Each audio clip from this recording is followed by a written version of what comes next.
Hi crafty friends, in today's card making video, I'm going to be showing you how I made this cute kitten card that says just for you. Hi there, my name's Nicole. Welcome back to my channel. I like to share card making videos here on YouTube.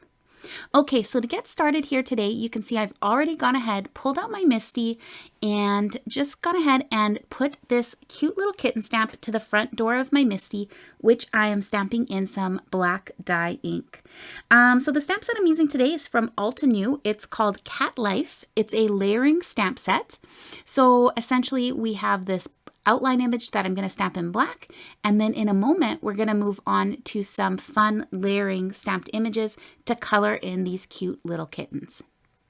So for the layering images today, I've gone ahead and pulled out a collection of Catherine Pooler mini inks, and the three inks that I've collected or that I've pulled out today are Chiffon, Bellini, and It's a Girl.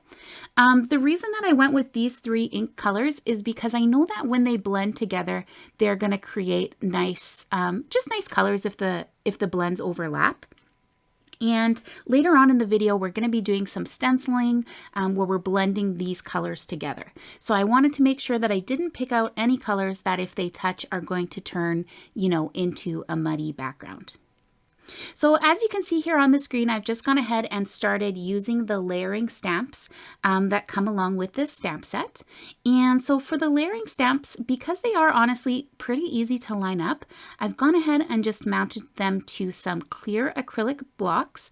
And then one by one, I'm just looking down through the top of the acrylic block, lining the images up as best that I can, and then moving on to the next color. So these Catherine Pooler mini ink cubes, I am loving them. They are sort of a foamy ink pad type, so I do just tap them very lightly when I'm inking up these stamps, and they give me beautiful coverage, in just a single pass. So loving the way that this project is coming along so far.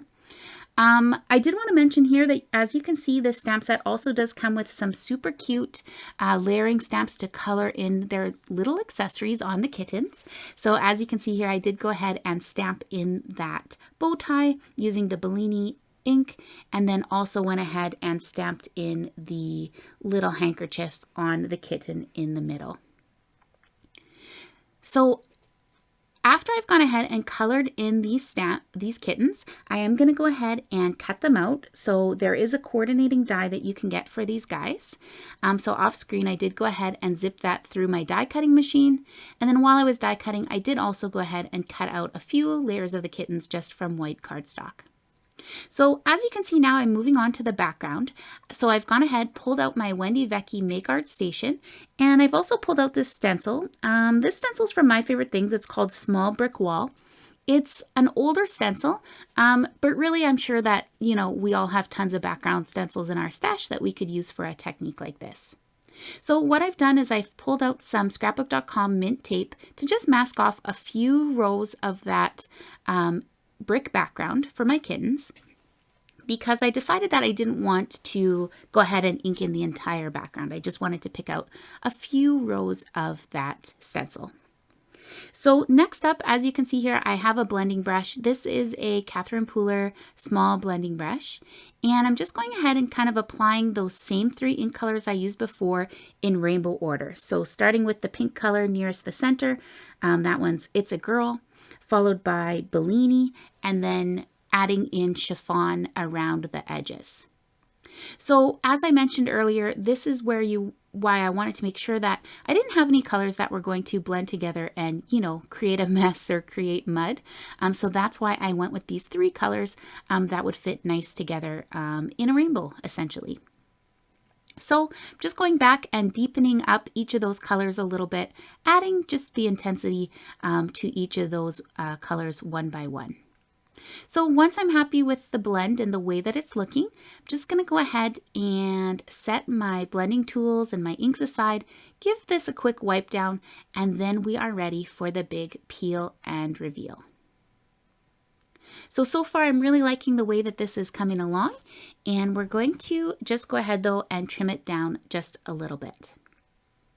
So just while I'm going ahead and using my guillotine trimmer here to trim this down, I did want to note that if you're looking for more inspiration on sort of some different layouts and arrangements for these cards, I did make a few other cards using the same ink colors and tools, but just kind of playing around with the layouts a little bit. So if you're interested in seeing those cards for more crafty inspiration, I invite you to hang out until the end of the video because I will definitely show you those here when we get to the end. So now you can see that I've gone ahead and pulled out a black piece of cardstock as well that I'm also trimming down in my trimmer. This one here, I believe I trimmed it down to be about 1/4 of an inch wider and taller than my card panel so that I would just have that nice thin black matting once everything's layered up. So I'm going to go ahead and set those card bases aside, and I'm going to move on to my sentiment. So as you can see here, I have a tiny scrap of a strip of black cardstock that I've gone ahead, treated with my anti-static powder tool. And I'm going to use that to stamp the sentiment on. The sentiment that I've selected today is Just For You. Comes in that Cat Lift Altenew stamp set. And I'm just going to go ahead and stamp that down just using an acrylic block and some Versamark ink. So right now you can see there I'm just dipping that sentiment strip right into my white embossing powder there, and I'm going to go ahead and just hit this with my heat tool until it is shiny and smooth, being careful not to over melt this guy. So at this point I've pretty much prepared all the pieces for my card, so we're going to move on to the assembly portion. So to assemble this card today, I have some liquid glue. This is the Barely Arts liquid glue that I'm applying to the back of that stenciled panel.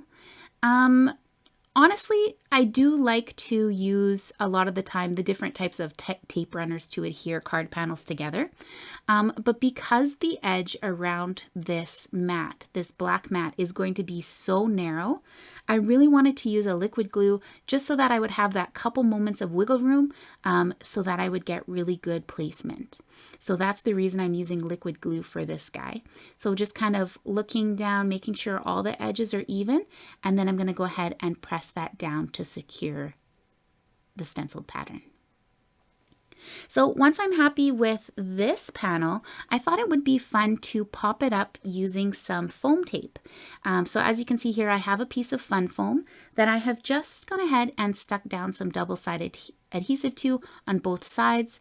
And I'm going to go ahead and use that to adhere my entire card front to give that full card front some dimension. Let it pop up here off of a white card base.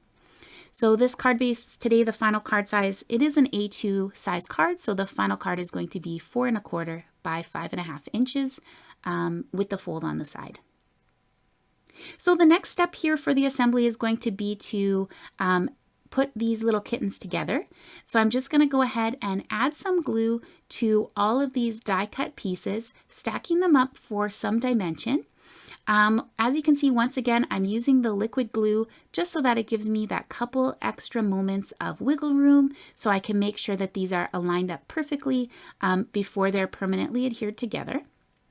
So kind of just rubbing my fingers around the edges, making sure everything's lined up, and then I like to pinch the layers together to ensure that they are nice and secure. So next up, all we have to do here is add these elements to our card. So I'm going ahead once again using liquid glue, adding that to the back of these kittens. And then in a moment here, I am going to also adhere the sentiment. For the sentiment, I thought it would be fun to pop it up using some foam tape as well. But because this is a black piece of cardstock, I thought it might just look a little cleaner to pop that up using some black foam tape. So that's what I've pulled out of my stash here, just adding a couple tiny strips of black foam tape to the back of that sentiment before I go ahead and adhere that to the front of my card. So I do want to note as well that if you're enjoying this video today, please do give it a thumbs up so I know to make more videos like this. And a reminder to subscribe and so that you don't miss out on any future crafty inspiration. So at this point, all that was left to do is a little bit of embellishing. So I did take a glitter brush marker, color in their cute accessories, add some gel pens to their little noses, and that's it. The card was done. So as you can see here, I did experiment with the layouts just a little bit and make this card a few friends here in a set. I really hope you enjoyed this video today. I hope that it inspires you to get crafty and yeah, pull out your stencils, pull out your layering stamps and see what you can craft today. So here's a couple extra videos just for some more crafty inspiration. And until next time, I hope you are keeping it crafty. Bye!